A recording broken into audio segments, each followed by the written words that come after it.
Se possível, me manda até pro Zap que tá abrindo para não Olha, gritar. Tá... Estamos ao vivo. Estamos ao vivo. Queridos e queridas, vascaínos e vascaínas, satisfação enorme. Mais uma vez aqui, mais um Fala Presidente, aqui no canal do Pop Bola. A gente cumprindo, obviamente, o horário. Essa aqui é a nosso compromisso, é o nosso compromisso com você que está ligado, que está antenado no canal do Pop Bola. Estou aqui montando os aparatos, né? Já nós teremos aqui a presença do candidato, nosso querido Sérgio Frias, já. Também teremos aqui o Tiagão, do canal Tiagão Gigante, também. Assim, o Rio de Janeiro, o Brasil, o Rio de Janeiro, né? O Brasil não, Rio de Janeiro, embora a gente tenha uma audiência aí para o mundo pela internet, mas o Rio de Janeiro choveu, você sabe que a internet dá uns trambiques, dá uns probleminhas, então assim, já, tanto o Sérgio Frias quanto o Tiagão estarão aqui na nossa live, mas a gente começa religiosamente às 6 horas, porque a gente sabe que a galera está ligada e está ali, né? 6 horas, 18 horas e 18 horas. Mas então é isso. Então, essa será a penúltima entrevista.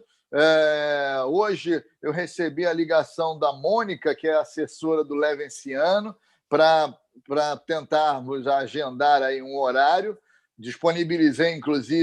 Nós disponibilizamos aqui no Pop Bola próxima segunda, próxima terça, próxima quarta ou próxima quinta, exceto sexta-feira, porque a eleição, teoricamente, será no próximo sábado. Então, de segunda a sexta, disponibilizamos o canal no horário de preferência noturno, para a galera que chega um pouquinho mais tarde, tentando manter aí o horário de 18 horas, que é o horário já tradicional do Fala Presidente no Pop Bola. E aí a gente fecha esse ciclo com todos que, num primeiro momento, se manifestaram interesse em concorrer à presidência do Vasco, que foi o caso do Ariston, do Fred Lopes, do próprio Luiz Manuel Fernandes.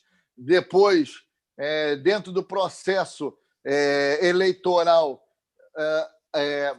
alguns se aliaram a outros, enfim, e as chapas fecharam as 5 chapas, e nós já trouxemos, então, já conversamos com o presidente atual e candidato à reeleição, Alexandre Campelo, conversamos com o Júlio Brandt, conversamos ontem com o Jorge Salgado, hoje conversaremos com o Sérgio Frias, e na próxima semana, ao que tudo indica, nós fecharemos aí, então, com o Levenciano. E aí, o que eu peço a você que está aí ligado, você vascaíno ou não, né? Canal do Pop Bola, também teremos esse vídeo, as entrevistas todas estão disponibilizadas e essa também estará no meu canal, no Calheiros aqui é Vasco. Então, o que eu peço a vocês é a participação. E participação, a gente sempre pede para que a participação seja de uma maneira, principalmente por parte dos vascaínos, que aproveite a possibilidade de falar com um candidato à presidência do Vasco e o futuro presidente, porque certamente nós já falamos com ele, ou vamos falar ainda com ele, mas o presidente do Vasco passa pelo Pop Bola, né? Passou pelo Pop Bola. Então, é uma grande oportunidade para o vascaíno perguntar, questionar, e a gente sempre, com muito respeito a todos, a gente sempre coloca aqui as perguntas. Obviamente que ofensas, xingamentos, a gente não coloca, porque não faz o menor sentido, né? Faz o menor sentido isso. Isso não traz absolutamente nenhum proveito para o Clube de Regatas Vasco da Gama. E é lógico que deixa isso para a galera aí, para os rivais, para os adversários. Calheiros? Que certamente, pois não, Salah? O Sérgio está chegando. Maravilha. Seja bem-vindo. Deixa ele chegar. Então, assim, deixamos aí por conta dos adversários, dos rivais, para que eles façam aí as gozações, mas a gente não coloca, obviamente. Sérgio Frias já está na área. Já me ouve, Sérgio? Sim, claro. Estou ouvindo. Sérgio Frias, ativo e operante. Estamos aguardando aqui, mas ele entra durante a transmissão, que chove no Rio de Janeiro, Sérgio. Tudo muda, né? Choveu, Exatamente. a internet não funciona, o trânsito fica complicado, tudo fica complicado, mas a gente religiosamente começa às 18 horas. Também tem aqui, pelo meu cronômetro, tem 5 minutos. 5 minutos é uma tolerância tranquila, né? Uma tolerância tranquila. Te agradeço.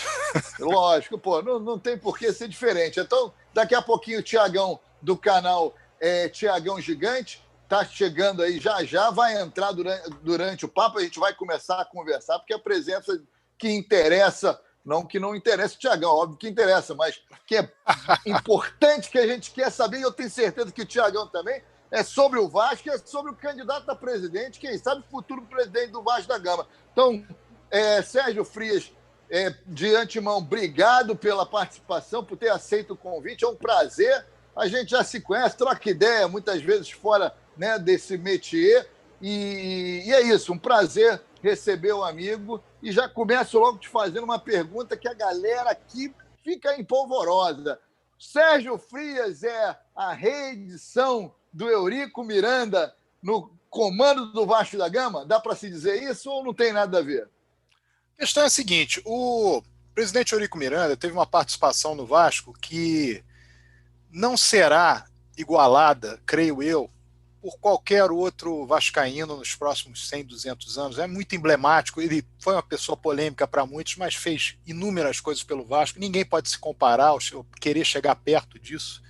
E cada um tem, evidentemente, a sua singularidade, a sua forma de entender como fazer as coisas. Agora, a concepção de Vasco do Eurico Miranda, sim, ela é uma concepção similar à minha. E essa concepção de Vasco do Eurico Miranda, isso é importante ficar claro, foi inspirada em Ciro Aranha, do Expresso da Vitória, ele mesmo disse isso no livro, várias vezes eu cito essa questão. Foi também inspirada no começo do Vasco, naquelas primeiras discussões que o Vasco teve para conseguir se manter. O Vasco poderia ter sido um clube mantido por 1 ano, 2 anos, e ele próprio, o Vasco, se reinventou para ser a potência que foi no Remo, as dificuldades que o Vasco teve no início do futebol, as dificuldades que o Vasco teve por não ser o queridinho, digamos assim, e o Vasco, ao longo do tempo, ele teve várias fases. No momento em que o Vasco vislumbrava 25 anos de inúmeras dificuldades, entre 1960 e 85, apareceu aquela figura emblemática, militava no meio político do Vasco, mas o Vasco tinha uma dificuldade muito grande, era um grande freguês, digamos assim, da dupla Fla-Flu, e muitos poucos títulos obtidos, muitas dificuldades, e ele apareceu de fato como um trator, fez do Vasco a potência que vislumbrou desde o primeiro momento que chegou até o último momento que geriu, porque nos momentos em que ele esteve à frente do Vasco, o Vasco bate chapa com Flamengo, Fluminense, Botafogo, ganha de todos eles, ganha mais títulos que todos eles e mais relevantes que todos eles. Então, independentemente dos períodos. Então, essa é uma situação em que não deve se comparar. Agora, a concepção de Vasco é a mesma. Qualquer pergunta que for feita em relação ao Eurico e tem a ver com concepção de Vasco, provavelmente vai se atrelar a uma afirmativa minha. Então, a nossa visão de Vasco é uma visão que o Vasco tem preceitos, o Vasco tem que sim enfrentar, o Vasco tem que sim andar de cabeça erguida, tem que entender a sua grandeza, tem que ter liderança nas entidades dirigentes, tem que ter um poder de liderança junto aos clubes, tem que ter uma credibilidade em relação a todo o mundo futebolístico e negocial do esporte, e tem que saber que o seu lugar é do lugar de um clube que tem a história mais bonita do Brasil, com muita folga e disparado, e que possui uma massa torcedora fidelíssima, uma massa torcedora exemplar, que deu uma grande lição para todos os clubes brasileiros em novembro, dezembro do ano passado, inclusive para alguns métiers políticos do clube, que tiveram que entender o tamanho e a força da torcida do Vasco, baseado naquilo que ela fez na campanha de sócio-torcedor, como viria a fazer e fez também na campanha do CT. Agora, Sérgio, quando você fala dessa questão da concepção no sentido, né, de posicionamento do Clube de Regatas Vasco da Gama, perante, inclusive, federações, politicamente, né, força política dentro das federações, enfim. Por um outro lado, esse conceito, pelo menos trazendo ainda um pouco esse assunto do Eurico Miranda para os dias de hoje, ele, de certa forma, ele era muito centralizador, né? O presidente Eurico Miranda, ele era muito centralizador e a partir daí houve, pelo menos uma percepção, uma leitura que eu faço do momento do Vasco, houve uma ruptura, né? uma fragmentação, é a melhor palavra, uma fragmentação política dentro do clube, né? E que talvez hoje não se entenda, ou não se perceba, ou não se enxergue, ou que haja uma certa, como é que eu vou te falar? Uma certa, não repulsa, que é uma palavra muito forte, um certo pé atrás em relação à centralização de poder novamente, né? Então, a pluralidade, essa coisa dessa fragmentação para o espírito democrático e tal. Como é que você, né, o Sérgio Frias, conseguiria ou consegue você deseja conduzir o clube sem trazer essa carga, sem trazer essa centralização e num processo muito mais aberto e amplo, ou não? Não, eu vou chegar lá e vai ser do jeito que eu quiser e ponto final. Bom, em primeiro lugar, as situações no que tangencia ao meio político, é importante que elas fiquem claras. E em relação às épocas, eu tenho respondido isso falando das épocas. Em 1986, você podia ser vice-presidente de futebol do Vasco e você ir à federação, contratar jogadores, ir ao vestiário, demitir atletas, demitir técnico, procurar técnico, buscar fazer com que os outros clubes você tivesse liderança, criar como foi criado o Clube dos 13, você podia fazer tudo ao mesmo tempo. O futebol, o meio da época, oportunizava isso e o Eurico Miranda soube perfeitamente lidar com todos esses problemas. Se você observar a mudança do mundo do futebol, o mundo do futebol hoje, você não pode pegar uma única pessoa e dizer que ela vai tomar conta de tudo. Não dá. O mundo do futebol hoje não permite isso. O mundo clubístico, muito menos. O Vasco é um clube imenso, um clube com inúmeras necessidades, inúmeras premências. Então não dá para se fazer dessa maneira. Claro que o presidente vai decidir. Vai ser a última palavra, vai ser dele. Mas quanto mais gente próxima e de confiança ele tiver, ele sabe que a responsabilidade vai ser dele. Nenhum presidente pode chegar no clube e dizer o seguinte: não, mas tudo bem, foi ele. Não, a responsabilidade é sua. Mas você tem que entender que se você tiver pessoas de sua confiança, que você tiver pessoas que sintam confiança em você, que você vai poder gerir de uma maneira em que poderes sejam delegados normalmente, que pessoas possam tomar decisões e essas decisões terem lastro no teu apoio. Então, isso hoje, no mundo do futebol e no mundo dos clubes, eu entendo que é importante se pensar. Então, essa forma centralizadora, ela teve o tempo dela. E, no que diz respeito à fragmentação política, eu entendo sob um outro viés. Quando o Eurico Miranda saiu da função de segundo vice-presidente, primeiro vice-presidente, presidente, vice-presidente de futebol, para presidente do clube, ele chamou a oposição para dentro do clube. O MUV existia desde 1995, 96, e a parte, vamos dizer, a parte que era do comando do MUV foi chamada para a gestão dele. Ele quis exatamente atrelar, ele quis exatamente trazer quem ele já tinha e trazer um grupo antagônico. Talvez inspirado em 1986, quando o Antônio Soares Calçada venceu uma eleição extremamente conturbada e polêmica contra ele, e houve a junção de ambos. Então essa é uma diretiva que normalmente funciona no Vasco. Por que talvez não tenha funcionado entre 2000 e 2001? Porque uma ala mais radical do MUV ficou como oposição e não teve mais o freio daqueles que faziam parte da cúpula e que de alguma maneira preservavam o Vasco. A partir daí passou a ser uma guerra sem quartel, que é uma expressão utilizada em outro momento, uma guerra sem quartel, e os problemas foram sendo trazidos para dentro do Vasco. E isso se tornou um costume. Então, hoje, 20 anos depois, as pessoas que olham 15 anos depois ou 18 anos depois, as pessoas acham absolutamente normal tomar as atitudes que foram tomadas na primeira década do século, inclusive por candidatos aí em inúmeros outros pleitos do Vasco, que entenderam o seguinte: se eu causar um prejuízo aqui para o Vasco, se eu fizer o Vasco sangrar eventualmente, isso é bom para mim politicamente, porque eu vou conseguir lá na frente, quem sabe, vir a gerir o clube, quem sabe ter uma situação melhor para o Grupo A ou B. E não é assim que as coisas devem funcionar. Então a fragmentação política do Vasco, ela se dá porque você tem um preceito que hoje não está em alta por parte dos políticos do Vasco. Está em alta na torcida do Vasco, que se chama institucionalidade. Você tem que ter institucionalidade. Você pode divergir de mim, eu posso ter uma ideia divergente da sua, mas nós temos que nos respeitar uma vez que representamos a instituição.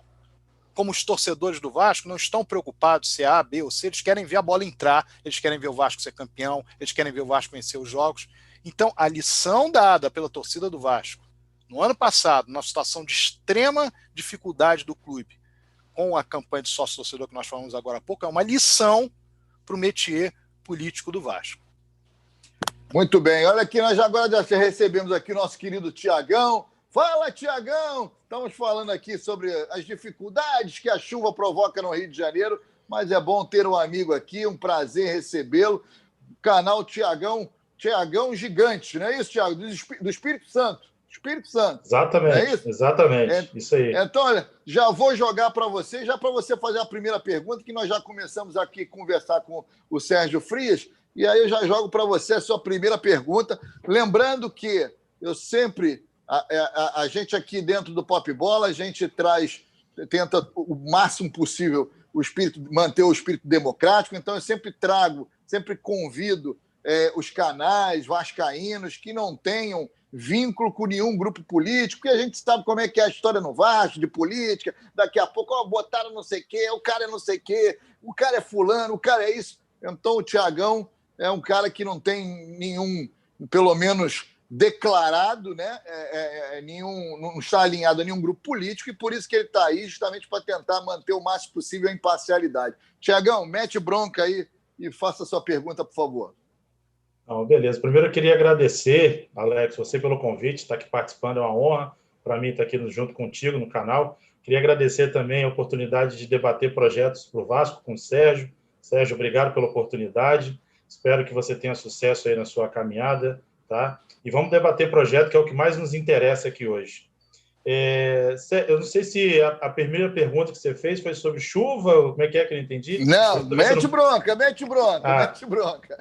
Não, então tá bem. Eu separei aqui. Bom, politicamente, o Vasco tem um cenário não só de beligerância, como também muitos grupos. Mesmo os grupos mais alinhados, né, eles acabam tendo rachas e tal. Eu queria saber o Sérgio, como é que você vai trabalhar situação, oposição, esse monte de grupo, porque, sinceramente, o Vasco hoje precisa de paz para poder caminhar rumo ao futuro, rumo a um Vasco melhor. Eu queria saber de você como é que você vai trabalhar isso daí. E já complemento, Sérgio, aproveito a pergunta dele para complementar da seguinte forma como a pergunta que eu fiz a todos os outros candidatos. Você sendo eleito presidente do Vasco, você vai chamar os adversários políticos, sejam eles quais forem, para ou compor ou para tentar, de alguma maneira, trazer, né, pacificar o clube ou participar, enfim. Vamos lá. Primeiro, boa noite ao Thiago. Satisfação também, pela primeira vez nós estamos conversando. Já te vi em outras lives, em outros programas, mas pela primeira vez temos essa oportunidade. Vou começar aqui pela do Alex, embora você tenha feito a pergunta primeiro, porque ela me está mais fácil de rapidamente dar a resposta. Os projetos todos que estão sendo feitos, que estão sendo mostrados por candidatos, eles não são projetos dos candidatos, eles são projetos para o Vasco. Então, qualquer candidato que perca as eleições tem que entregar os seus projetos para quem venceu. E qualquer candidato que venceu tem que vislumbrar, conversar com os derrotados para ver o que é melhor para o Vasco. É claro que todos têm o seu projeto, é claro que todos têm a sua visão, mas não deve haver pré-conceito nenhum em relação a isso. Quem queira ajudar o Vasco deve fazer parte, sim, da gestão do Vasco. E o meu grupo, o Casaca, sabe perfeitamente bem disso. Nós não temos nenhuma preocupação em ter pessoas que eventualmente discordem de A ou B do nosso pensamento, desde que elas estejam pensando um Vasco do tamanho que nós estamos pensando e que nós consigamos convergir para que o Vasco tenha sucesso a partir de tais projetos. No que diz respeito a grupos, que foi a outra pergunta que o Thiago fez, eu não tenho a menor dúvida, Thiago, que em relação a conselho deliberativo, nós teremos uma tranquila, se não unificação, praticamente uma unificação. Porque eu faço parte do Conselho de Benemédios, me dou muito bem com as pessoas do Conselho de Benemédios, não tenho problemas pessoais, problemas que ficam trazidos como mágoa, como uma sensação ruim. Entendo que várias pessoas podem eventualmente pensar errado ou pensar diferente. Errado já seria um preconceito meu. Pensar diferente de mim e eu na cabeça delas pensando errado também. Um preconceito meu. Então elas podem pensar diferente de mim, mas eu vou dar um exemplo aqui. Estatuto do Vasco, reforma do Estatuto do Vasco. Todos sabem que nós temos uma linha absolutamente contrária de pensamento e divergência do Vasco no que diz respeito ao grupo Sempre Vasco, do Júlio Branco. E nós acordamos determinadas situações para o Estatuto do Vasco, no que diz respeito à popularização, a mantida popularização do Estatuto do Vasco, no sentido de manter a oxigenação do quadro social, valores baixos e, ao mesmo tempo, a possibilidade de você ter uma entrada de sócios do Vasco com valor pequeno, com valor menor do Rio de Janeiro, nós atrelamos isso, os dois grupos, de forma muito clara. Eu fui lá, conversei com o Júlio Branco, conversei com pessoas daquele grupo, me lembro de ter conversado com o Renato Brito, e nós divergimos frontalmente de inúmeras situações no Vasco. Então, a minha linha não é a linha de você diverge de mim, logo eu não tenho que querer saber de você. A minha linha é o que nós podemos convergir. Porque eu não posso querer que as pessoas pensem como eu penso, mas eu tenho certeza que a pessoa é Vasco. Eu tenho certeza que a pessoa pensa que o Vasco, da cabeça dela, vai ter um jeito melhor daquela maneira ou daquela outra maneira. Isso é fundamento. O Casaca, ele existe há 20 anos exatamente pelo fato de ele ter um pensamento de Vasco, uma reta, um aspecto retilíneo na condução das coisas inerentes ao Vasco. Mas o Casaca já debateu, já teve conversas com inúmeros grupos.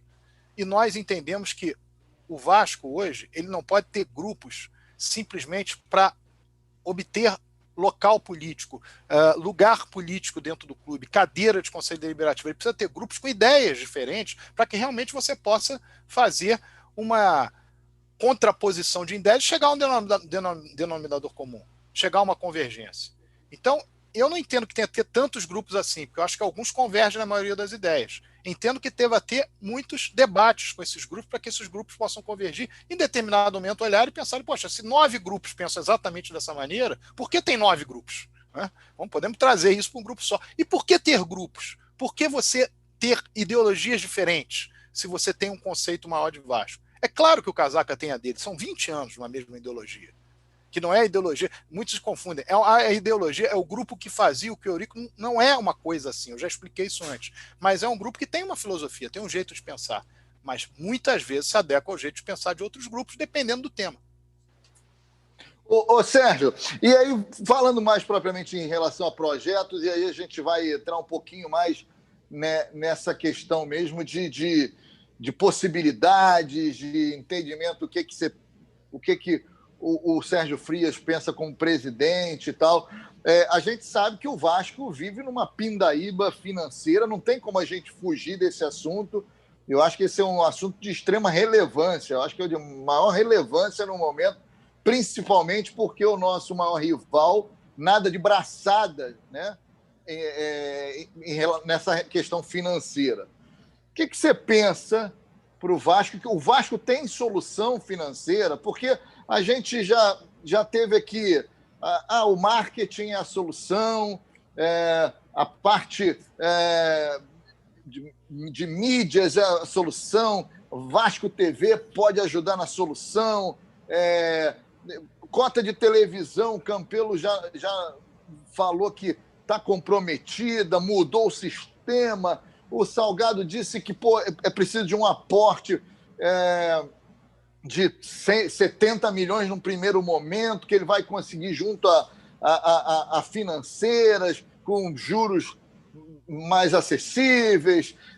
Enfim, qual é a sua ideia para... E se existe, nesse primeiro momento, uma solução imediata? Não acredito que você vá tirar do bolso, como aconteceu lá no Palmeiras, em outros clubes, chegar lá, bom, vamos pagar isso aqui e resolver. O que você pensa de solução financeira para o Vasco e em quanto tempo o Vasco vai voltar a ter aí, principalmente no futebol, um time competitivo?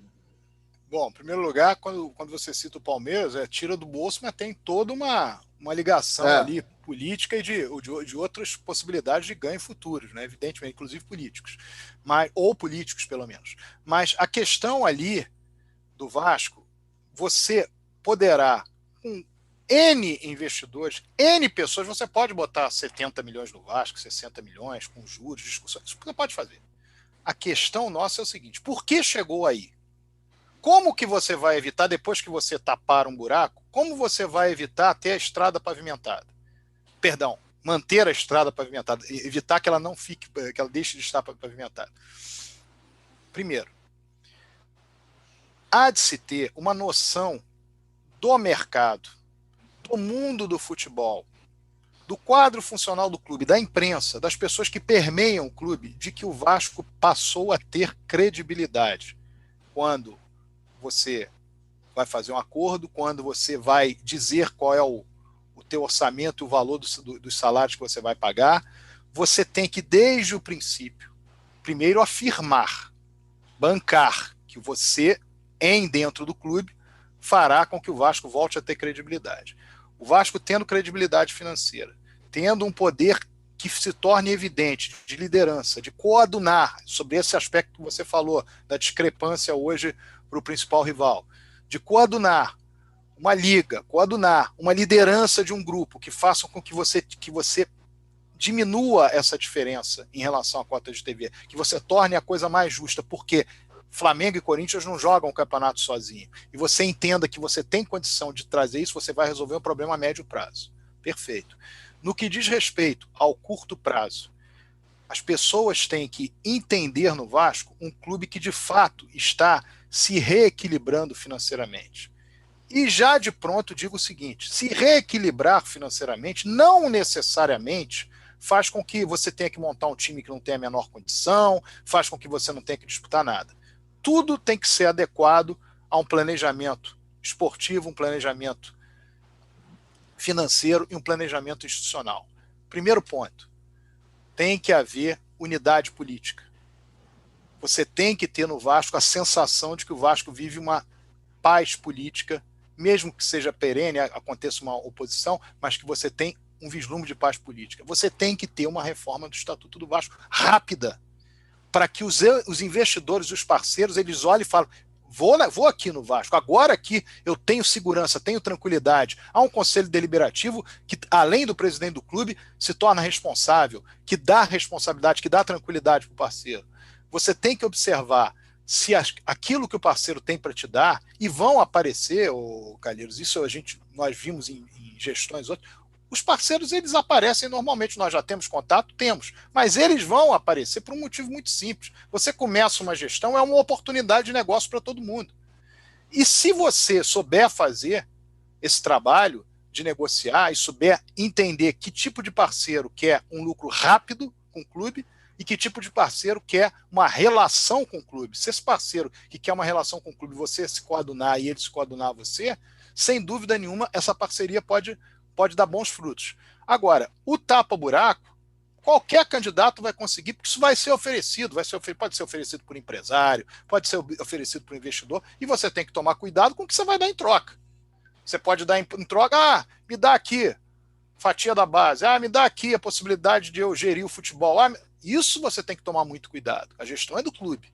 Então, a solução se dá com credibilidade e com a visão de que você tem que trazer para o mundo futebolístico, o mundo de dentro e de fora do Vasco, uma percepção de que vai haver responsabilidade, que vai haver cumprimento dos seus deveres.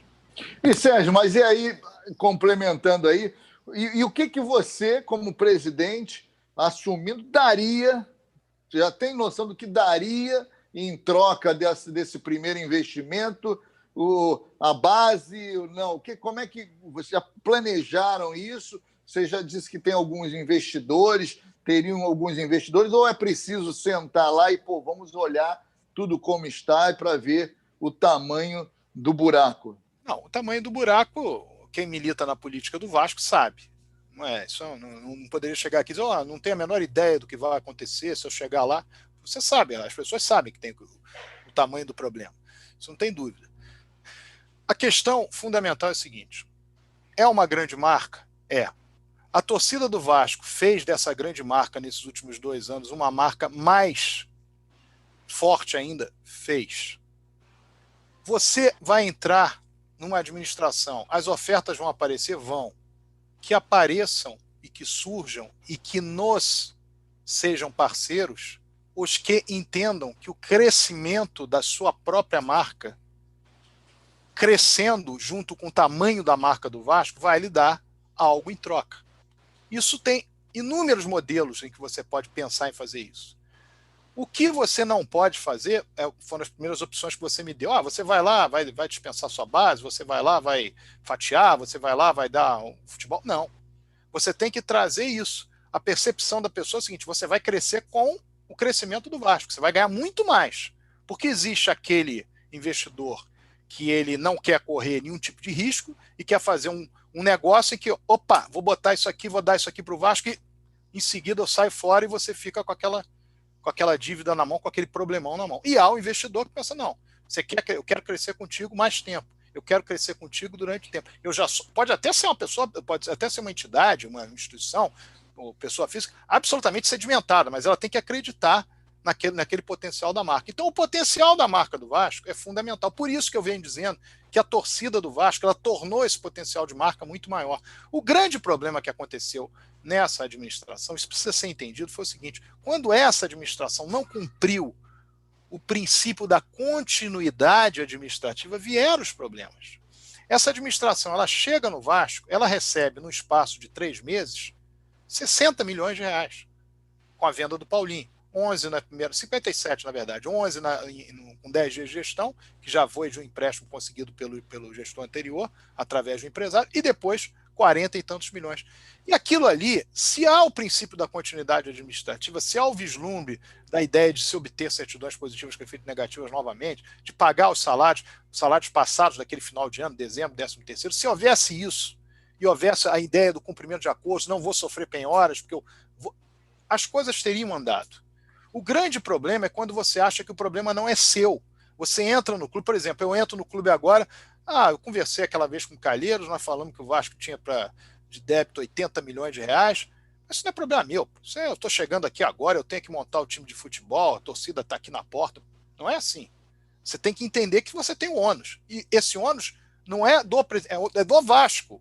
Aquilo é uma coisa que surgiu do Vasco. Mas foi incompetência. Isso não tem nenhum tipo de discussão sobre deve ou não deve fazer. Então você tem que ter a ideia de que, olha, eu preciso disso aqui.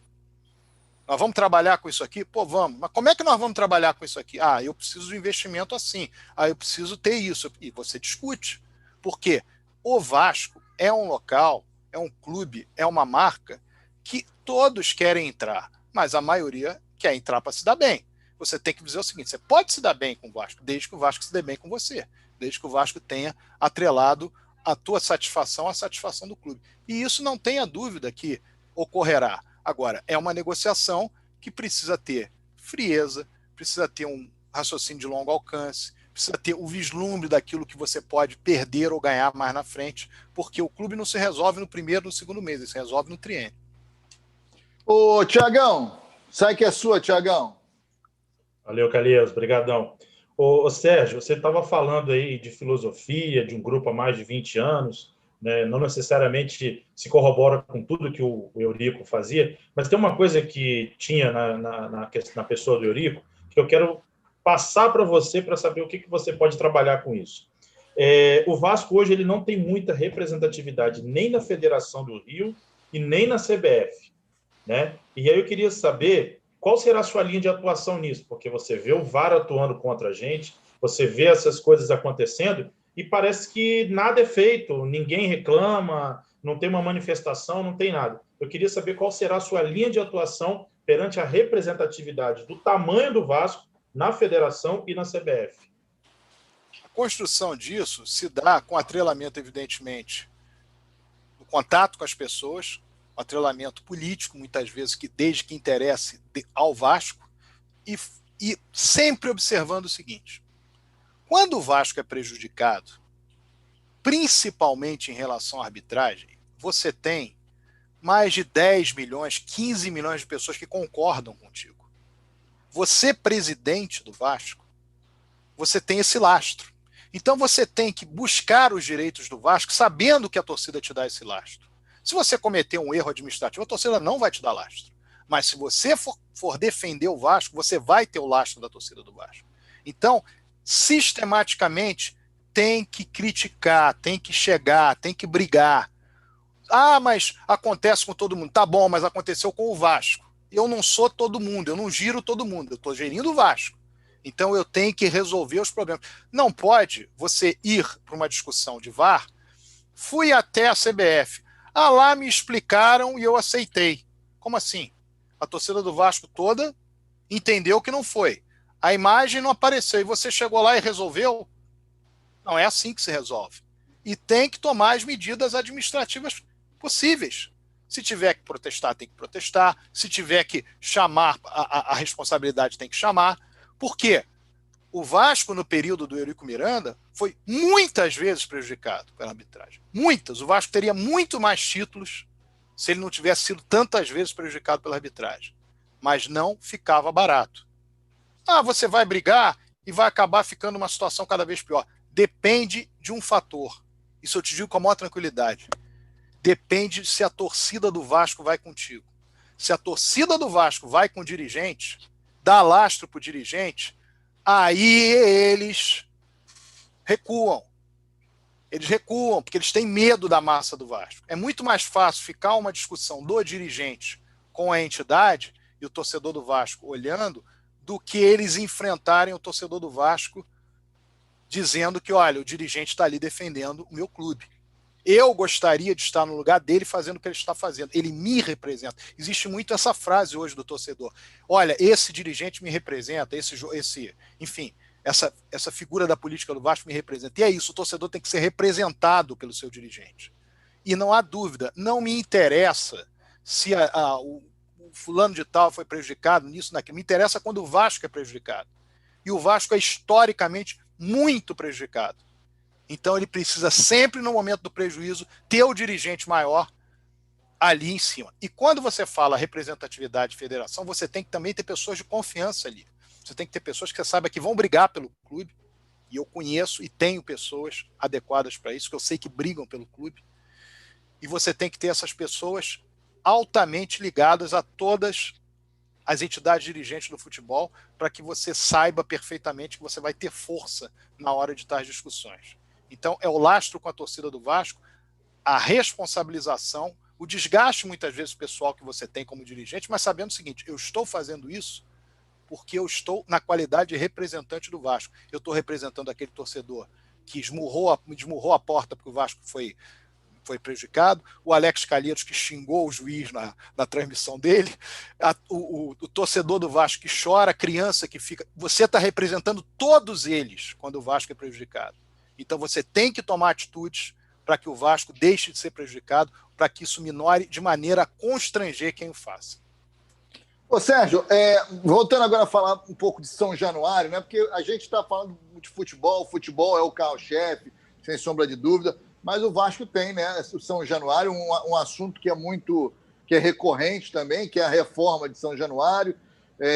Existe já um projeto teoricamente em andamento. O Vasco teve aí, muito graças à torcida, muito não, né? A torcida, lógico que também o atual presidente viabilizou, né, o CT, mas foi a torcida que, mais uma vez, mais ou menos dentro disso que você falou, né, do investidor, de trazer o torcedor para junto, da força do que aconteceu em relação à marca, de colocar lá em cima mesmo o time não correspondendo e tal.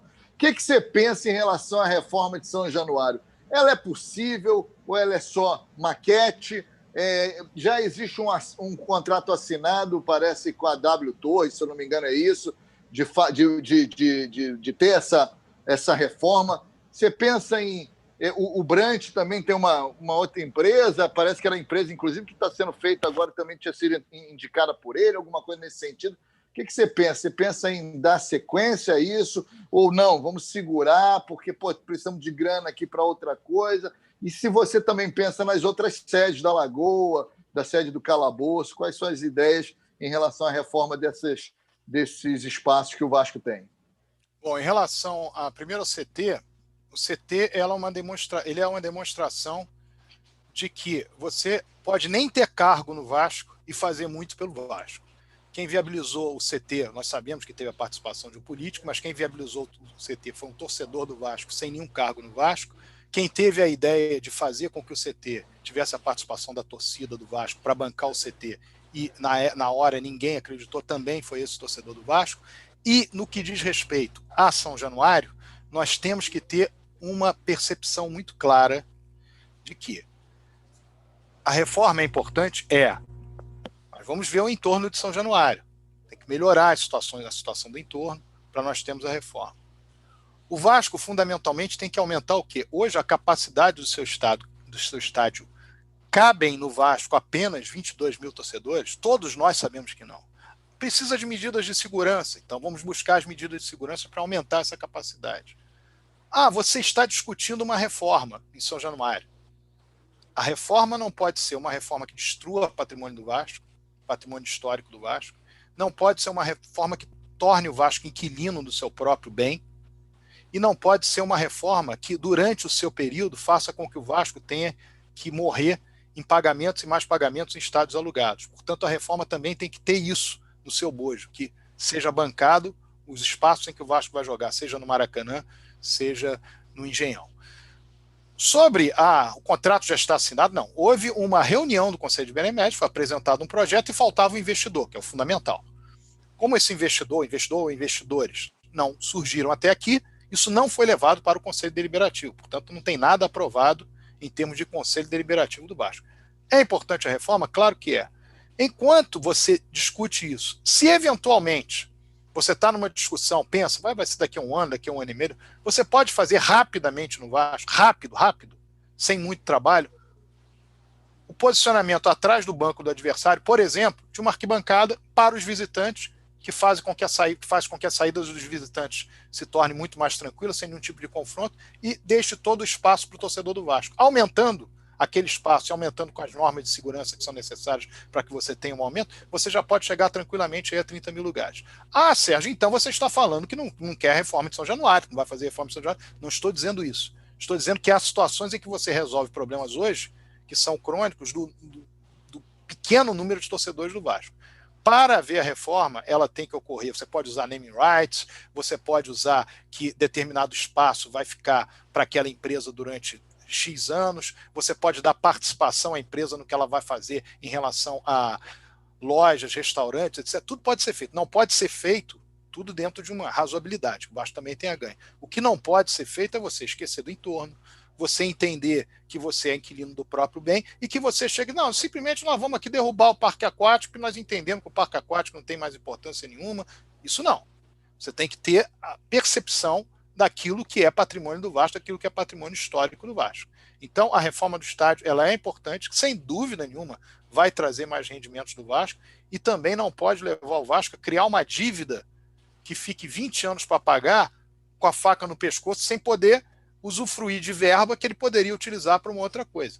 Há formas e formas de fazer reforma. O Vasco perdeu uma grande oportunidade em 2008, depois que foi feito um protocolo de intenções com a Luz Arenas, que ia fazer a reforma e ampliação do estádio para 45 mil lugares, e naquela oportunidade a administração mudou, quem entrou achou que aquilo não era um bom negócio, perdeu o bonde da história, e agora nós estamos novamente atrás de fazer uma reforma no estádio do clube.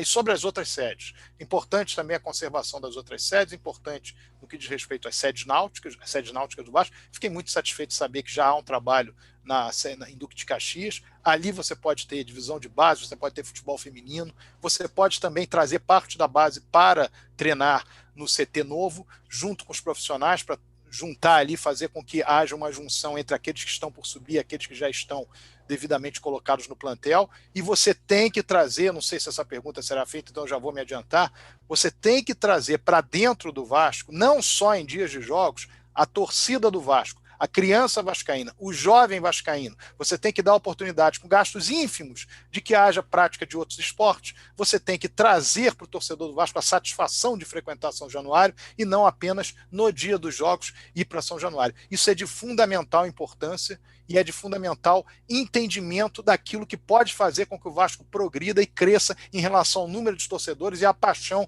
dos seus torcedores cada vez mais próximos com o clube. Ô Sérgio, você falou do entorno, e como é que você pensa em relação ao entorno? Vocês já teriam contatos com o governo do Estado, prefeitura e tal? Qual é a ideia ali para o entorno de São Januário em relação a essa questão da reforma? Em 2015, houve um início de conversa, na época Eduardo Paes era o prefeito do Rio de Janeiro, houve um início de conversa com relação a essa questão do entorno. Foi até trazido na época pelo Luiz Manuel Fernandes, junto ao Eurico Miranda, e isso, o Luiz Manuel Fernandes era o presidente do Conselho Deliberativo, e ali já há mais ou menos um esqueleto daquilo que deveria ser feito em relação ao entorno de São Januário. É claro que você tem que conservar, você tem que entender que existe uma comunidade ali, você tem que entender que aquele espaço é um espaço que precisa ser ampliado, mas ao mesmo tempo não é um espaço para ser ampliado, para ser destruído tudo, e você ter essas pessoas absolutamente sem possibilidade de viver ou de morar, etc. Então você tem que saber que você precisa melhorar aquilo, você precisa conseguir um estacionamento com um número maior de carros que possam fazer parte dele, você tem que ter uma tranquilidade nas vias de acesso, mas fundamentalmente entender também que é a melhora da própria região, qualidade de vida para a própria região. E era isso que estava no projeto lá para trás, em relação ao Vasco, e era dentro dessa ótica, dentro dessa lógica que estava sendo trabalhado em 2015 com relação à possibilidade de melhora naquele entorno de São Januário. Mas, fundamentalmente, há de se respeitar aquele entorno de São Januário, respira Vasco. Muitas pessoas respiram Vasco. Aquele bairro é um bairro que, claro, tem torcedor de Flamengo, tudo bem, tem Botafogo, Fluminense, mas aquele bairro respira Vasco, aquele entorno respira Vasco. E isso precisa ser levado em consideração também. Tiagão, é com você, meu querido. Assim, só para também complementar um pouco, eu fiz uma live com o Mauro Magliano, ele é um arquiteto urbanista, e a gente esmiuçou um pouco a questão do entorno, tá, Sérgio?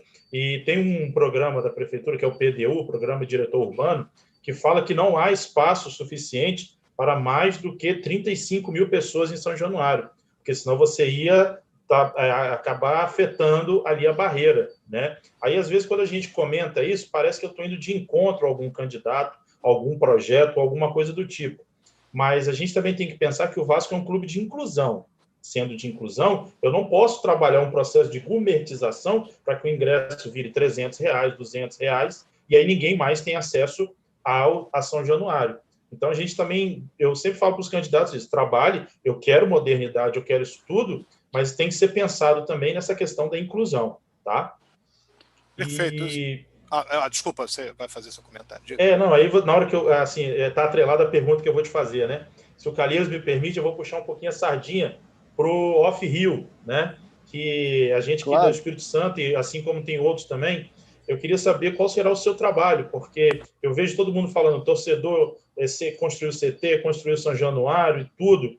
Eu queria entender por que nesse momento a gente não considera o torcedor um patrimônio, por que não tem uma VP de torcedor, por que não tem um cara engajado? Porque, por exemplo, eu na pandemia eu perdi pontuação, aquela pontuação que a gente ganha pagando a mensalidade de benemerência, né? Não é benemerência o nome, que a gente ganha pontuação do sócio-torcedor, né?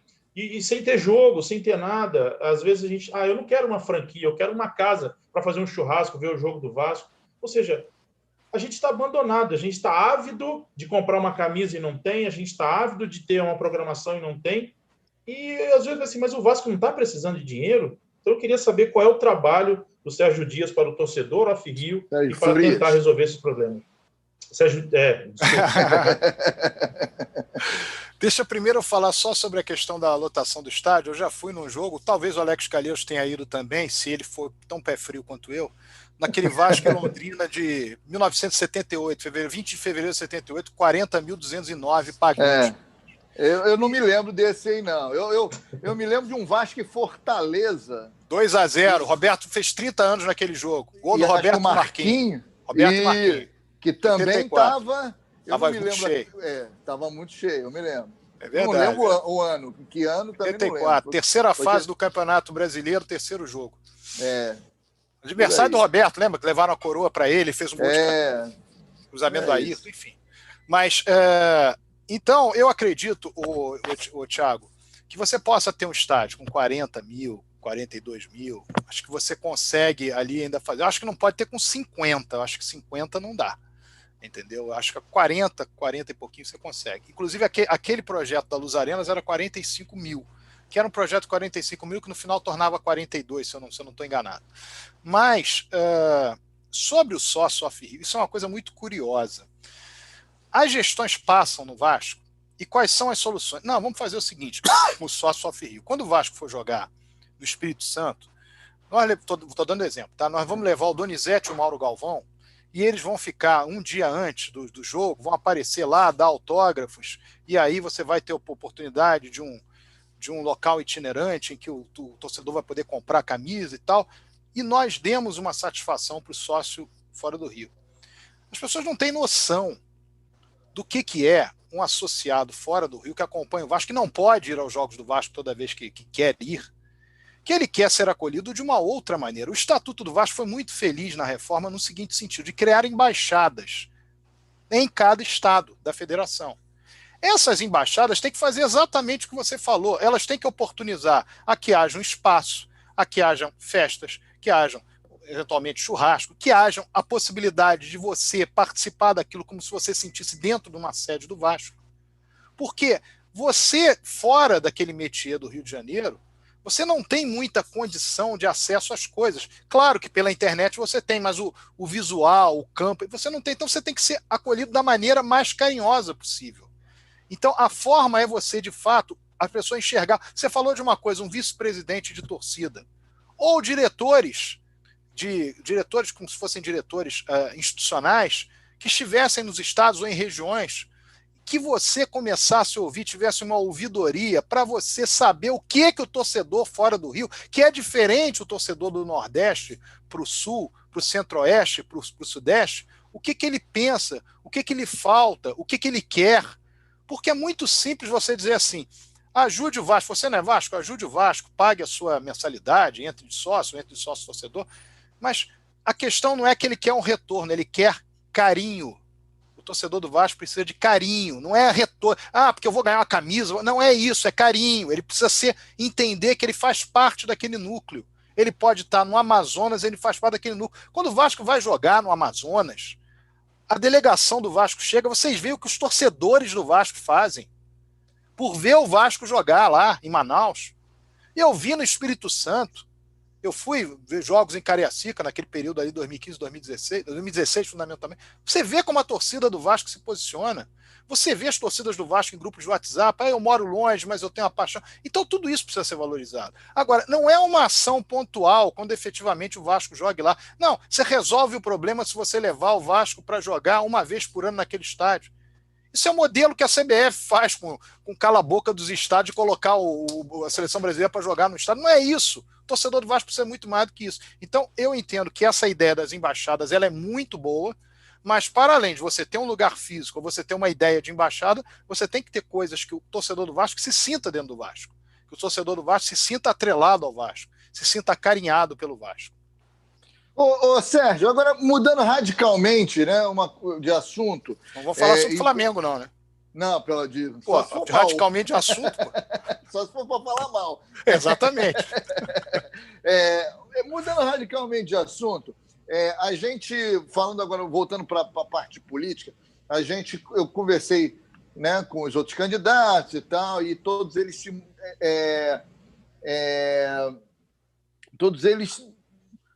não declararam, mas se mostraram abertos a possíveis alianças. Historicamente, você, muito melhor do que eu, sabe disso. E, por exemplo, na última eleição, isso aconteceu, né?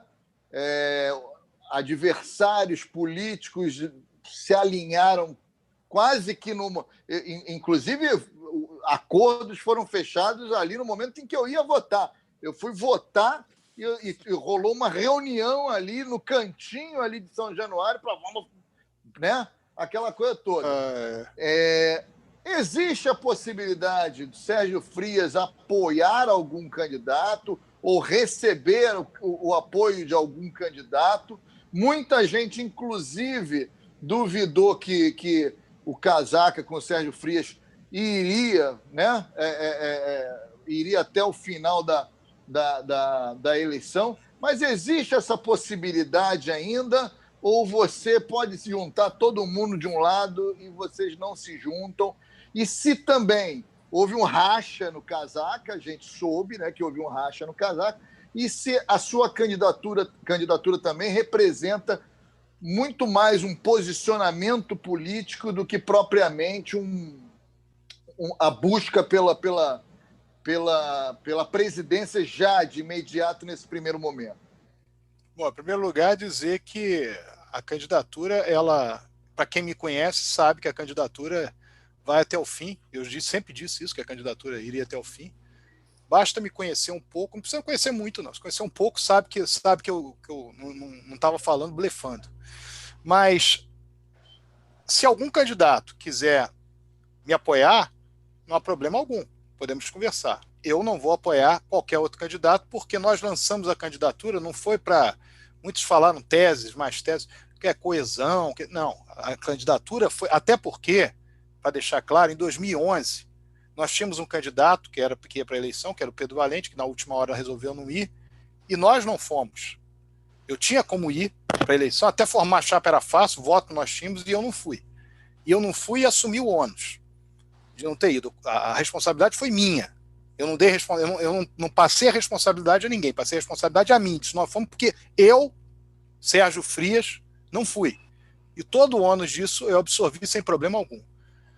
Nessa oportunidade, que eu entendia que aquela eleição era uma eleição que estava em desacordo com aquilo que era legalidade. Inclusive essa eleição, como muitos não sabem, mas ela foi anulada em primeira instância e depois através de uma irregularidade. E depois ela foi reformada, a decisão, através do grupo auxiliar da direção do Roberto Dinamite, chamado Cruzada Vascaína, na oportunidade, que manteve o Roberto Dinamite no poder, entrando como terceiro interessado na ação. Mas, desta feita, nós, em fevereiro de 2019, colocamos no nosso Twitter: o Casaca vai para a eleição da seguinte maneira: ele vai apoiar um candidato atrelado à última administração do presidente Eurico Miranda. Nós já sabíamos que era o Luiz Manuel Fernandes, e se não for essa alternativa, o Casaca vai com chapa própria. Então já estava na nossa cabeça. E no momento em que o candidato está sendo apoiado por nós resolveu apoiar um outro candidato, nós apenas ratificamos aquilo que havia sido dito. Ah, mas então, se vocês entraram tão rápido, tão próximo do pleito, vocês então... Não. Gerir o Vasco? Claro que temos condições de gerir. Sem nenhum problema.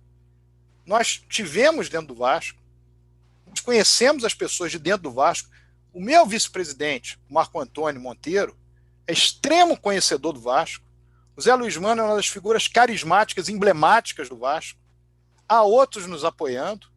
Há pessoas que nós sabemos que têm muita qualidade, que independentemente de estarem numa outra chapa, poderão vir a nos ajudar em administrando o Vasco, sem nenhum tipo de problema. Eu entendo as opções políticas ou eleitorais momentâneas de cada um.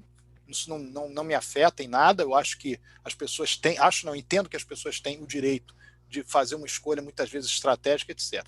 No que diz respeito à junção, Calheiros, isso é uma coisa que me preocupa muito. Eu vou te explicar por quê. O Vasco, tradicionalmente, sempre teve duas linhas de combate. Em determinado momento foi tradição vascaína e velha guarda, houve o período do Eurico Miranda contra o Muvi, houve o período do Calçada contra o Eurico, houve o período daqueles que eram a favor do Agatino e contra o Agatino. É natural. Havia uma chapa do Remo, que normalmente ficava em terceiro e ia lá para marcar posição, mas normalmente eram duas chapas fortes. Com o falecimento do Eurico, houve uma fragmentação política no Vasco. O que aconteceu na eleição de 2017 deveria servir de lição.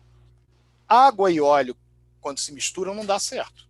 Então haviam grupos que se xingavam, que se desrespeitavam pela internet, que se juntaram para vencer um candidato. Naturalmente, essa junção traz problemas na própria gestão. Então, aliar-se a movimentos em que você observa e fala assim, eu não concordo, eu não estou vendo aqui uma ideia de Vasco que seja a minha ideia de Vasco. Se você vai para lá, você acaba perdendo, primeiro, a tua linha de ação, a tua linha de sustentáculo daquilo que você diz, e segundo, a crença daquelas pessoas que, ao mesmo tempo, são aliadas a você. E aí não é você, Sérgio, é você, Casaca, você, grupo tal, A, B ou C, dentro das suas respectivas filosofias e idiosincrasias. Então, eu observo essa situação com muita preocupação. Muita preocupação.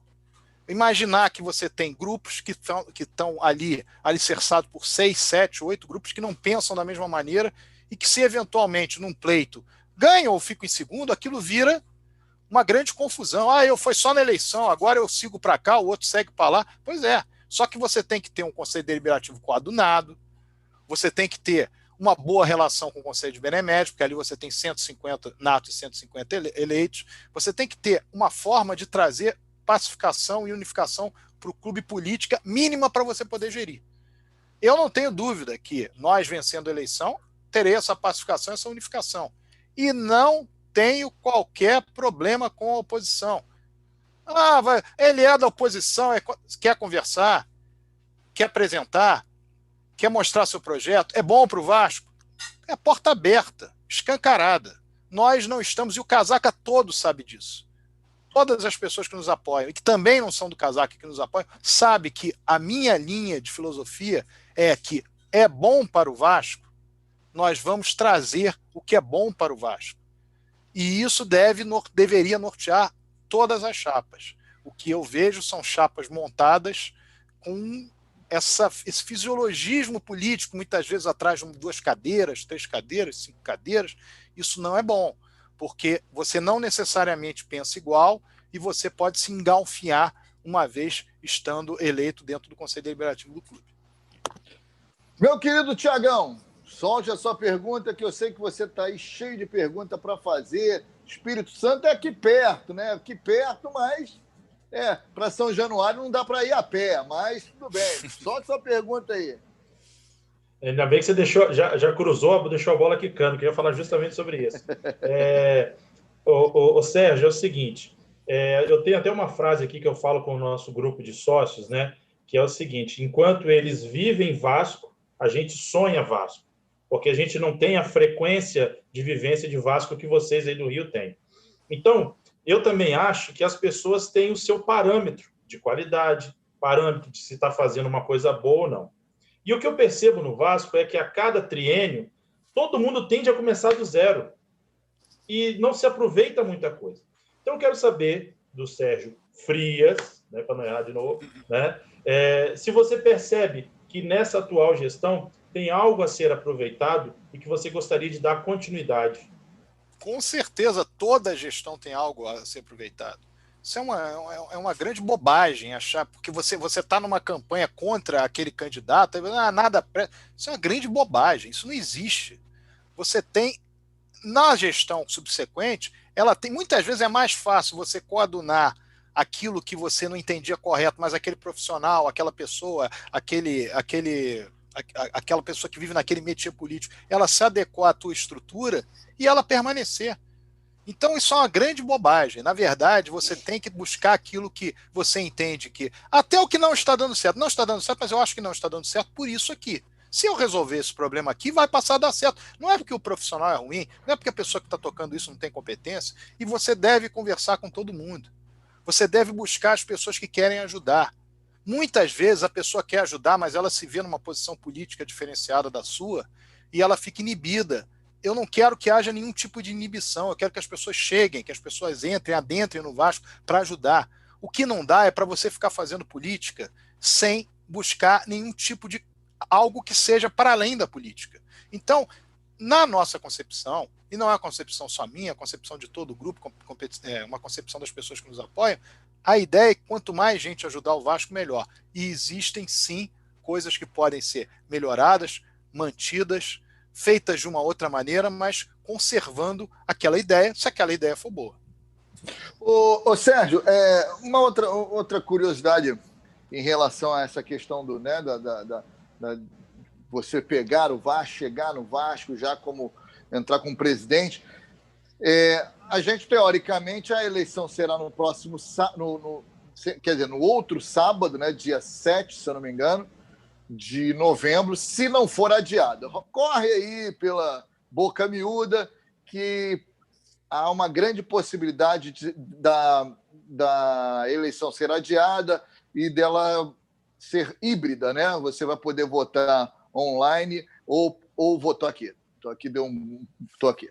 Ela ser híbrida, né? Votar online ou ir a São Januário para votar.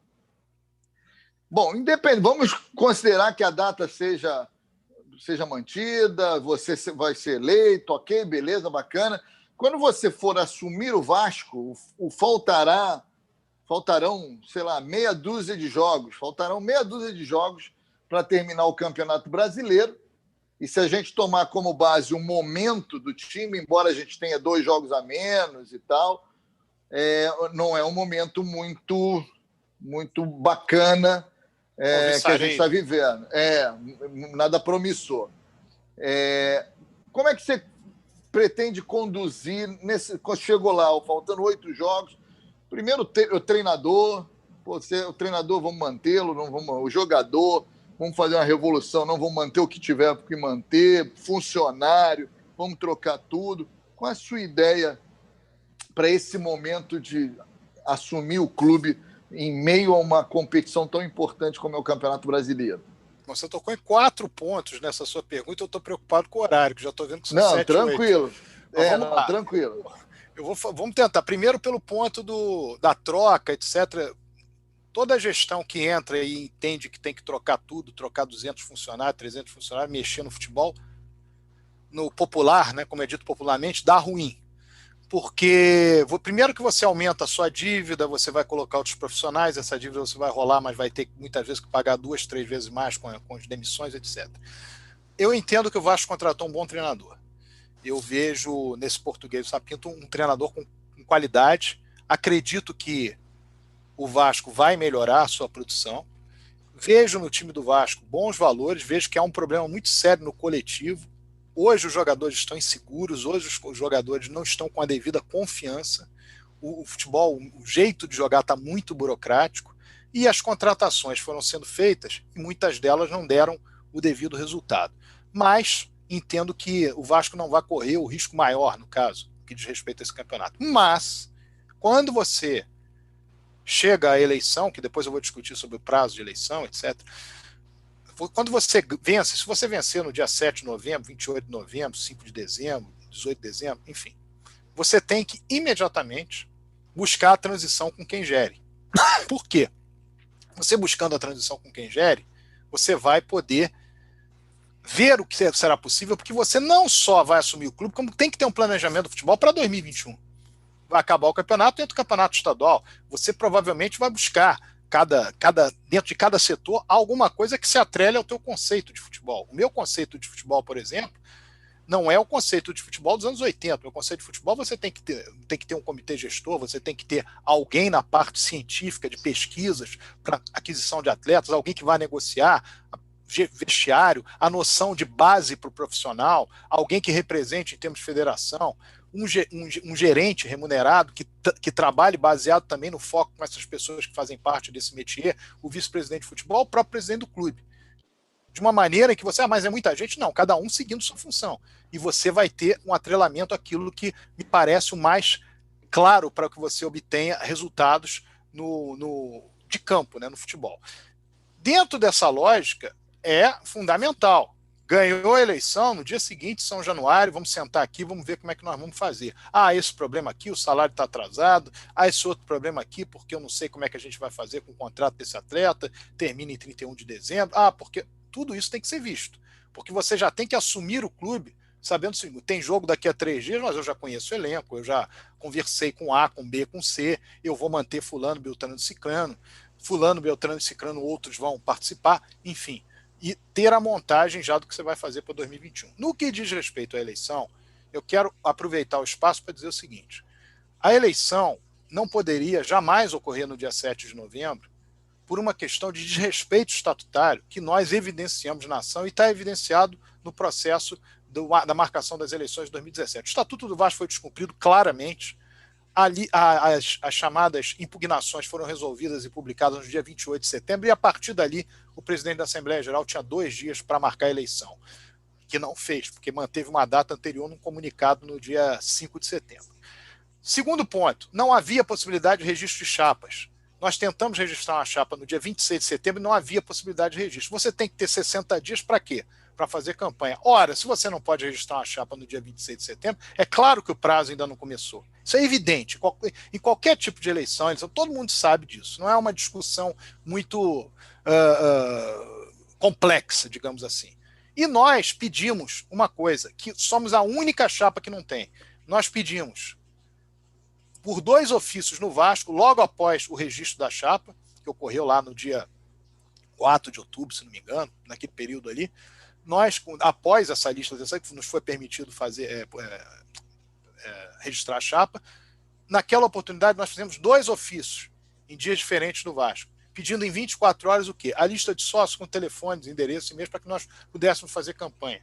Nós recebemos 30, 40, 50 SMS sobre pesquisa do Vasco. Por quê? Porque outras chapas têm o cadastro do Vasco com esse detalhe. Nós não temos. Não, aliás, Sérgio, aproveitar que você tocou nesse assunto, é legal você... Eu já recebi e-mail, SMS, então, nem se fala, mas e-mail do Pedrinho, do não sei mais do quem, do fulano não sei do que, de não sei quem, que eu não sei nem quem é, mas uma loucura, virou um banzé. É verdade. E nós, SAP, inclusive. WhatsApp, sem dúvida. E nós não tivemos essa oportunidade. Nós não podemos fazer pesquisa alguma. Nós não temos os dados para fazer pesquisa alguma. Essa é que é a realidade. Então nós estamos numa situação, evidentemente, não isonômica. Nós entramos com uma ação, não nos foi favorável, mas continuamos achando que há uma injustiça. Vamos continuar tentando a respeito disso. Você fala da possibilidade de haver um adiamento para uma outra discussão, que é a discussão da eleição, se vai ser híbrida, se vai ser virtual, se vai ser presencial. A minha questão em relação a esse assunto é a seguinte: há 7 meses há uma determinação de que as eleições podiam ser, reuniões, etc., poderiam ser virtuais. O presidente da Assembleia Geral deveria, nesse período, ter visto as coisas que são necessárias para você vir a ter uma eleição virtual. Ou seja, você tinha que ver a questão do voto ser secreto, você teria que ver a identificação de quem está votando, você teria que ver toda a segurança para que não possa haver internamente algum tipo de manusear, hackers, etc. Você teria que ver como faria a recontagem dos votos, você teria que observar se aquilo traz a efetiva segurança, observar o Estatuto do Vasco, vendo que você atrelaria, chamava o Conselho Deliberativo para tentar buscar uma alternativa. Nada disso foi feito. Aí, há 2 semanas do pleito, 3 semanas do pleito, do dia marcado, que eu considero um erro, mas é o que está marcado, agora eu vou contratar uma empresa. Aí você vai ao Conselho Deliberativo do Vasco, que em sua ampla maioria é constituído de pessoas principalmente no Conselho de Beneméritos, com mais de 60 anos de idade, que são do grupo de risco. Eles próprios dizem, preferimos que haja uma eleição presencial e votam nisso, baseado também no Estatuto do Vasco. O Vasco tem 13 horas de eleição, 9 horas às 10 da noite. Terá eleição em São Januário, municipal, na semana seguinte, com 8 mil votantes. E no dia da eleição, nessa eleição do Vasco, cerca de 4 mil votantes. Você tem condições de buscar as normas sanitárias para não correr risco e evitar aglomeração.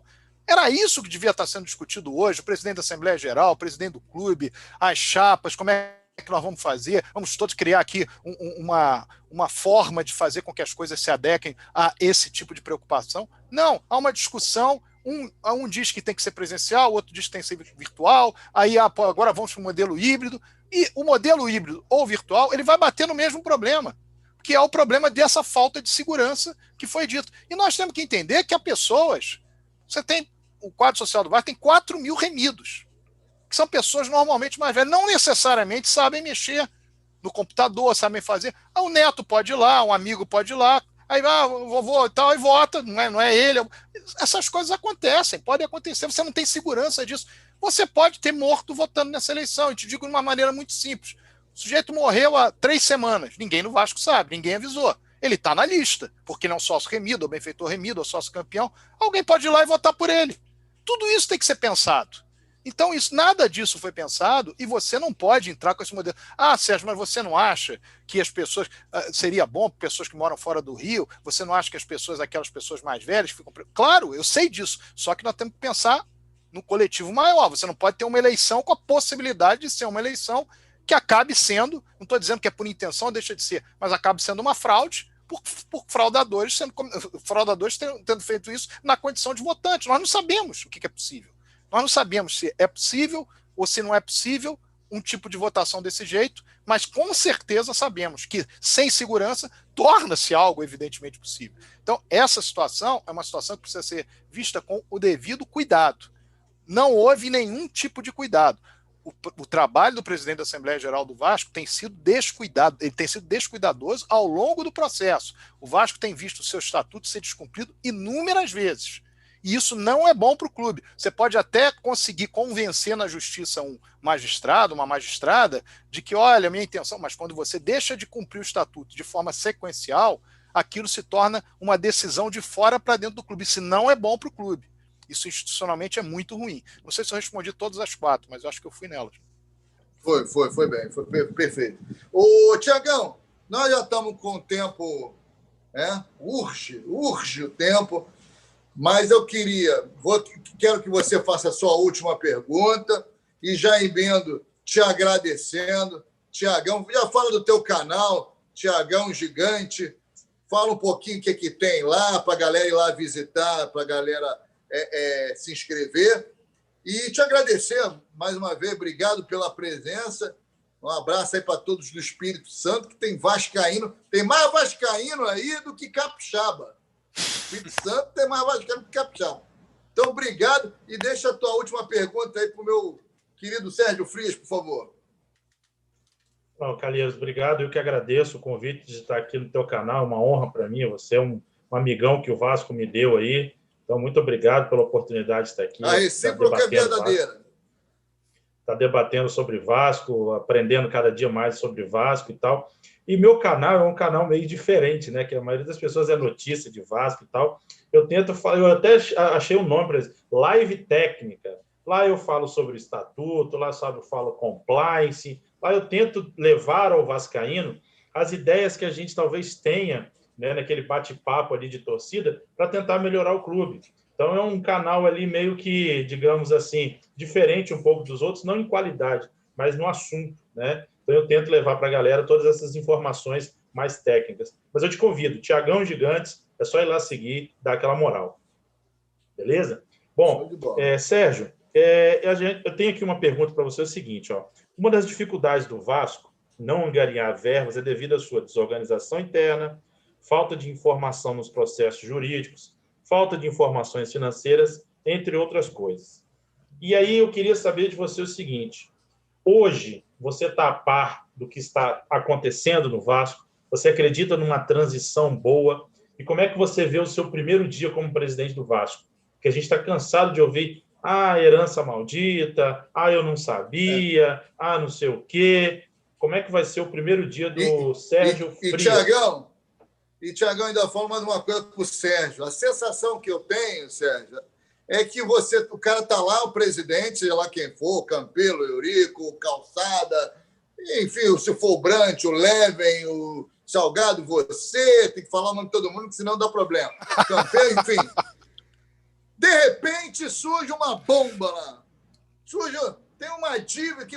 Isso é o que mais acontece. Olha, o jogador sei lá, o Guina tem, olha que antigo, o Zanata, o Zandonaide, o Vasco tem uma dívida com o Zandonaide de não sei quantos milhões. Como é que pode isso? Não tem não se faz um rastreio, não se... Como é que pode isso? A situação é a seguinte, como nós tivemos lá entre 2015 e 2017, não há grandes surpresas, né? Você não pode chegar e dizer que, por exemplo, o Zanata, eu garanto a você que o Vasco não tem uma dívida com ele. Então, a situação, o Thiago tocou num ponto muito importante, e aí nós vemos a diferença das pessoas. Não adianta, isso é histórico. O Eurico assumiu o Vasco dia 3 de dezembro de 2014. Ninguém ouviu o Eurico dizendo que não sabia o que estava acontecendo, que aquilo ali era terrível, que não ia resolver. Pelo contrário, ele começou a resolver.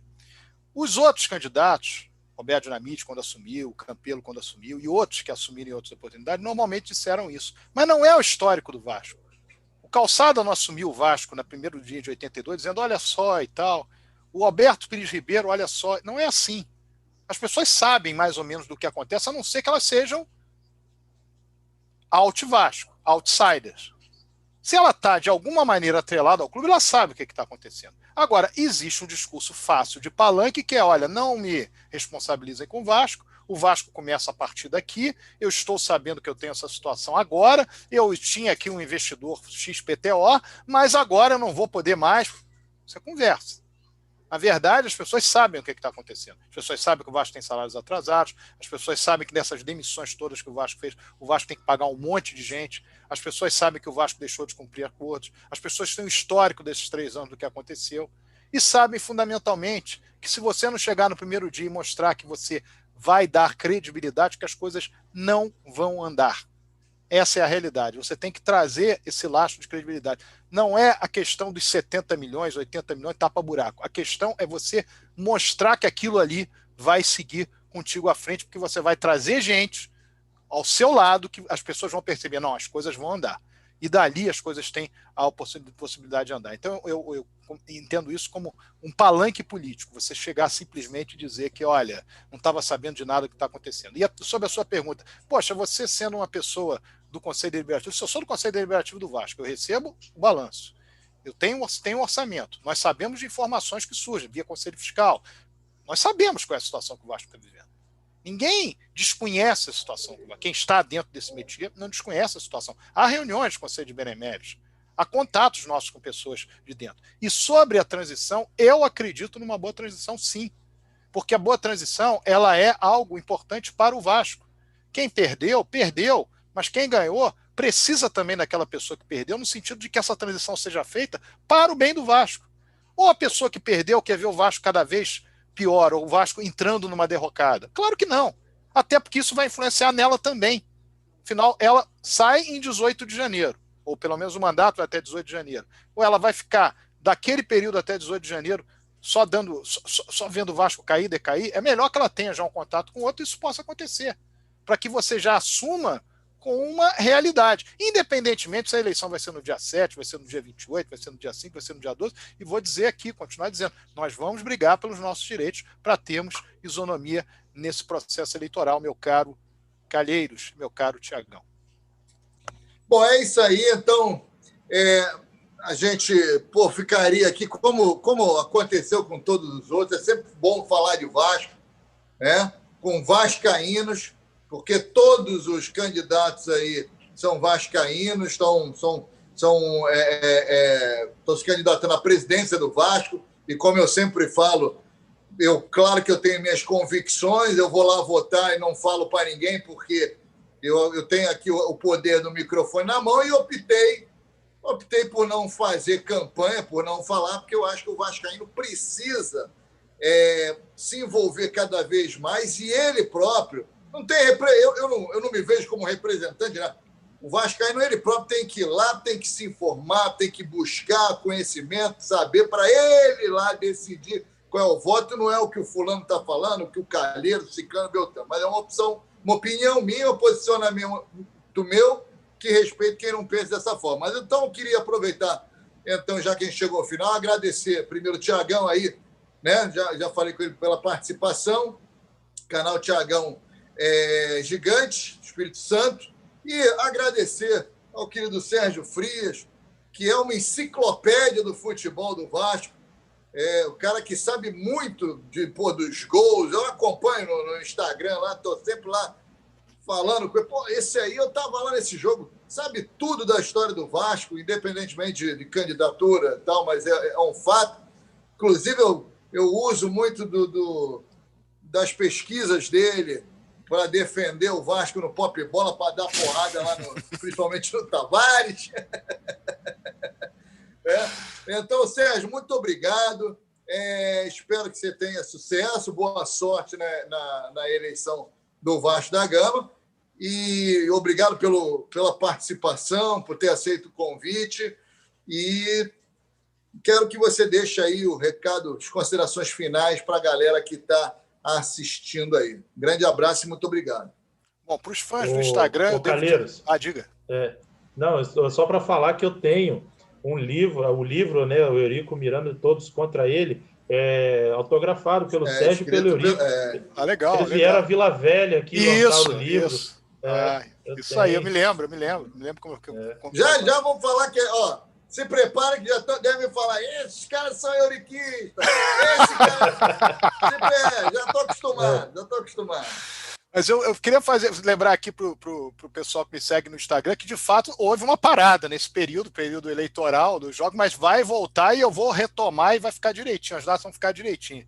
E é uma satisfação sempre falar com vascaínos, sempre conversar, debater Vasco. O Vasco é um assunto apaixonante, faz parte da nossa vida de uma maneira singular. E, de fato, eu fico muito feliz. Eu tenho participado de várias lives, poder elucidar e, ao mesmo tempo, poder ouvir coisas novas, poder perceber o que as pessoas, o que preocupa as pessoas, o que alerta o candidato sobre aquelas mazelas que o Vasco tem, ou preocupações com o futuro do Vasco. Isso é muito bom. Todos têm que ouvir, todos têm que ter a percepção daquilo que o torcedor do Vasco pensa. E no que diz respeito a essa eleição, eu espero sim, em sendo vitorioso, representar muito bem meu clube, representar muito bem o Vasco. Quando eu falo meu clube pelo meu coração, mas o clube é de todos nós. Representar o Vasco, fazer com que o Vasco seja grande, com que o Vasco enfrente seus adversários, tenha um poder de liderança, tenha um poder decisório dentro do futebol brasileiro e que ele brigue por títulos, sim, que ele enfrente seus adversários de fronte erguida e que seja um exemplo para as outras administrações que hão de vir. Grande abraço a todos vocês. Saudações vascaínas. Casaca. É isso aí, eu falei aqui, no meu querido Douglas Bernardes já falou, tudo euriquista, já suspeitava. Douglas. É isso, então, galera, é o seguinte, semana que vem estamos esperando o Leven, estou te esperando, hein? A agenda está aberta, só falta você. E agradecer, claro, além do candidato e do Tiagão, agradecer a todo mundo que acompanhou esse papo aqui com o Sérgio Frias. É isso, a democracia sempre, todos aqui foram convidados e todos terão sempre espaço aberto aqui no Pop Bola e no meu canal também, o Calheiros Aqui é Vasco, porque todos nós somos vascaínos. É isso, galera, até a próxima, um grande abraço, fui, valeu, Vasco! Vasco!